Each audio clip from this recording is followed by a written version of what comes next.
अस्सलाम वालेकुम everyone. So let's talk about Lailatul कदर की। ये है क्या, ये दिन क्या है? बेसिकली ये रमज़ान के लास्ट ऑड नाइट्स में आती हैं। लाइक 10 डेज़ का लास्ट का जो अशरा होता है उसमें ऑड नाइट्स में आती हैं। तो हमें पता नहीं होता कि कब आती है।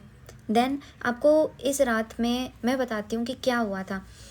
इस दिन जो मतलब लैलतुल कदर की रात है, उस दिन कुरान शरीफ को नाजिल किया गया था दुनिया में पूरा, जो कि हमें सही रास्ता दिखाता है, ज़िंदगी जीने का हमें तरीका बताता है कुरान में।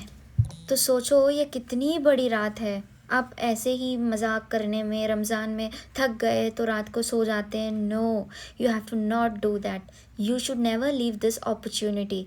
क्योंकि फरिश्ते जो हैं इधर आते हैं ज़मीन पे, फरिश्तों से ज़मीन भर जाती है। लाइक बहुत सारे फरिश्ते दुनिया में आ जाते हैं और लैलतुल कदर की रात में हमारी नसीब लिखी जाती है अल्लाह के बताए हुए। लाइक अल्लाह जो चाहे वो हमारे नसीब में लिख सकते हैं कि हम आज जी रहे हैं, इस साल हमारी मौत हो जाएगी, या फिर हमारा साल बढ़ जाएगा, या फिर हमारी शादी हो जाएगी, या फिर हमें करियर में तरक्की मिलेगी, या फिर हमारी ज़िंदगी में सुकून, जो भी है, बीमार होने वाला है, उसको हादसा होने वाला है, कुछ भी आप एक साल की आपकी नसीब लिखी जाती है। तो सोचो ये कितना बड़ा दिन है हम सब मुसलमानों के लिए। So you have to never leave this. You have to try doing अस्कार दुआ। आपको नफिल नमाज़ें पढ़नी चाहिए। मैं आपको बताती हूँ नमाज़ें कौन सी और क्या क्या करना चाहिए। और आपको पता ही होगा, अगर आप नमाज सब पढ़ते हैं, आपने सूरे याद करे हैं, तो स्पेशली इस रात के लिए अल्लाह ने स्पेशल सूरा बनाया हुआ है कि लाइक वो सूरा है इन्ना अंज़लना फ़ी लैलतुल कदर। तो सोचो कितनी बड़ी रात होगी कि इस रात के लिए सूरा भी नाजिल करा है। अब ऑफ कोर्स कुरान पाक तो नाजिल किया ही है। मैं आपको बताती हूँ आपको क्या क्या करना चाहिए इस रात में। सबसे पहले आपको अपने गुनाहों की माफ़ी मांगनी चाहिए। क्या पता अल्लाह आपके लिए जो भी आपने किया हो वो आप इबादत करोगे उस रात को, तो क्या पता आपकी किस्मत बदल जाए, मिरेकल्स हो जाए अपनी आपकी लाइफ में, जो आपको चाहिए वो मिल जाए। तो सबसे पहले आपको गुनाहों की माफ़ी मांगनी चाहिए। लाइक इस्तगफार कर सकते हैं, जो भी है आपको रो रो रो के अपने गुनाहों की माफ़ी मांग लेनी चाहिए। और आप नफिल नमाज को पढ़ सकते हैं, बहुत सारी आपको पढ़नी चाहिए। एंड ये पता है 1 night is better than 83.5 year.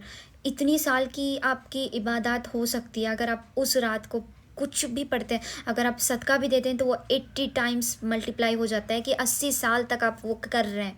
तो इतनी बड़ी अल्लाह ने हमें अपॉर्चुनिटी दी है कि दुनिया में बंदो तुम कर सकते हो, तो व्हाई नॉट। और स्पेशली यहाँ पे एक दुआ है जो कि आपको अनलिमिटेड अनलिमिटेड चलते फिरते खाना बनाते पढ़ते जो भी आप कर रहे हैं आपको पढ़ना चाहिए। मैं बताती हूँ, अल्लाहुम्मा इन्नका अफ़ुव्वुन तुहिब्बुल अफ़्वा फ़ाफ़ु अन्ना।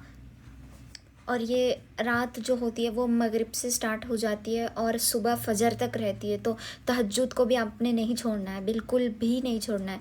लाइक हमारे पास इतनी सारी अपॉर्चुनिटीज़ हैं, तो व्हाई नॉट हम अल्लाह से अल्लाह को मना लें कि जो भी हुआ अल्लाह रो रो के आप मांगो कि जो भी हमने पास्ट में हमारा था या किया या कुछ भी हुआ है आपके साथ अगर गलत, तो प्लीज़ माफ़ी मांग लेना है अल्लाह से, ताकि आपकी जो आने वाला साल है वो आपका बेस्ट हो जाए। वैसे तो अल्लाह हमारे नसीब में जो लिखते हैं वो बेस्ट ही होता है। फिर भी अगर आपको कुछ भी चाहिए एक्स्ट्रा, आपको ख्वाहिश है कि अल्लाह मेरा करियर बन जाए, मेरी ज़िंदगी अच्छी हो जाए, तो वो भी आप कर सकते हैं। लाइक अपनी फैमिलीज़ को दुआ कर सकते हैं जो मर गए हैं ना, लाइक आपके दादा दादी या नाना नानी या आपके कोई भी रिश्तेदार हैं। लाइक सपोज़ कि आपके स्पेशल डेज चल रहे हैं और आप अपनी मम्मी की हेल्प कर सकते हैं खाना बनाने में, कुछ भी चाय या कुछ भी बनाने में, रात का इंतज़ाम करने के लिए सहरी का इंतज़ाम आप करो। आपको नेकियां मिलेंगी कि वो बंदा जो है वो करने वाला था, तो वो अपनी इबादत जो है वो अल्लाह से करते रहे, वो पढ़ते रहे। आप अपना काम करो।